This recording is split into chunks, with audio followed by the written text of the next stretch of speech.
तो एक बार फिर से आप सभी का स्वागत है हमारे हिंदी करंट अफेयर्स पे। तो जैसा कि आप जानते हैं कि आज 4 जुलाई है और इस वीडियो सेशन में आज के 12 महत्वपूर्ण करंट अफेयर्स को हम लोग डिस्कस करेंगे। तो आइए शुरू करते हैं आज के पहले प्रश्न के साथ। तो जैसा कि आप जानते हैं आज 4 जुलाई है, तो आपको बताना है किस देश आज स्वतंत्र दिवस मना रहा है। तो इसका सही जवाब है अमेरिका। राइट आंसर है ऑप्शन ए यूएसए।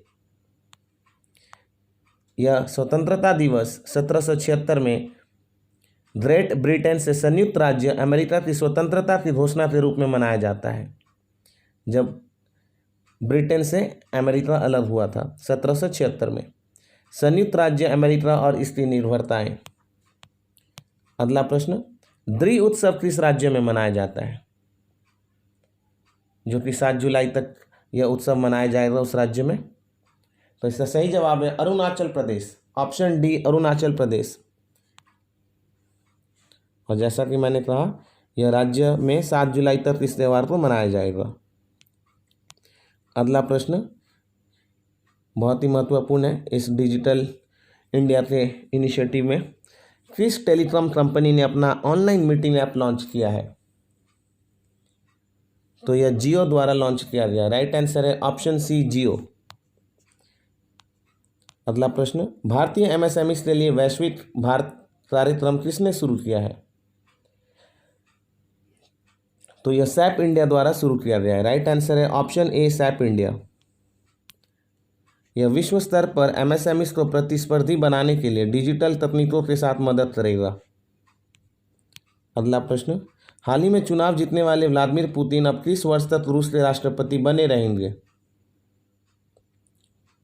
तो वे 2036 तक रूस के राष्ट्रपति बने रहेंगे व्लादिमीर पुतिन। ऑप्शन डी 2036 सही जवाब है। अगला प्रश्न, किस संस्थान ने शिक्षण सेटअप मोबाइल मास्टर जी विकसित किया है।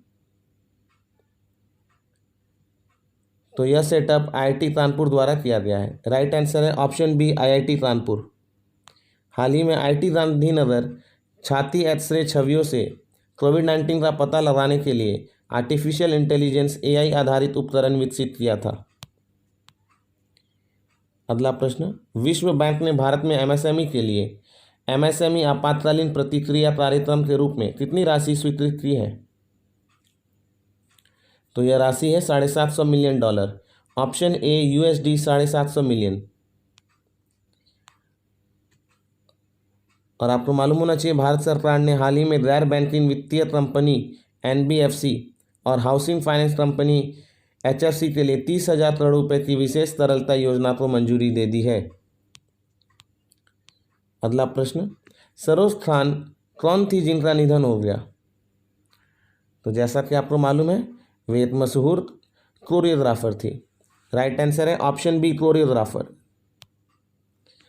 और हाल ही में सिद्धार्थ मुखर्जी और राज चट्टी को ग्रेट इमिग्रेंट्स 2020 के रूप में सम्मानित किया गया। अगला प्रश्न, the future of higher education 9 mega trends नामक पुस्तक का विमोचन किसने किया है। तो इस किताब को भारत के उपराष्ट्रपति वेंकैया नायडू द्वारा रिलीज किया गया। राइट आंसर है ऑप्शन बी वेंकैया नायडू। और इस पुस्तक के लेखक हैं CA chartered accountant V Pattabhiram. अगला प्रश्न, किस टीम के दिग्गज क्रिकेटर एवर्टन विक्स का 95 साल की उम्र में निधन हो गया। 1925 में उनका जन्म हुआ था और वे बहुत ही पुराने टेस्ट क्रिकेटरों में से एक हैं। और वे वेस्ट इंडीज टीम के लिए खेलते थे। तो इसका राइट आंसर होगा option D West Indies Everton Vicks.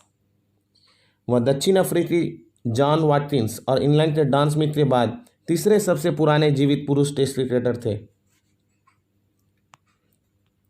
अगला प्रश्न, किस राज्य ने एप्रोस की गतिविधियां शुरू की है।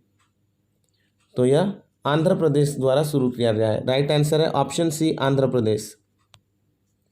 Andhra Pradesh corporation for outsourced services एप्रोस का उद्देश्य भ्रष्टाचार और भाई भतीजेवाद, जिसको नेपोटिज्म कहते हैं इंग्लिश में, भ्रष्टाचार और भाई भतीजेवाद को समाप्त करके शासन में पारदर्शिता लाना है। तो इस उद्देश्य से एप्रोच फ्लो लाया गया है आंध्र प्रदेश में।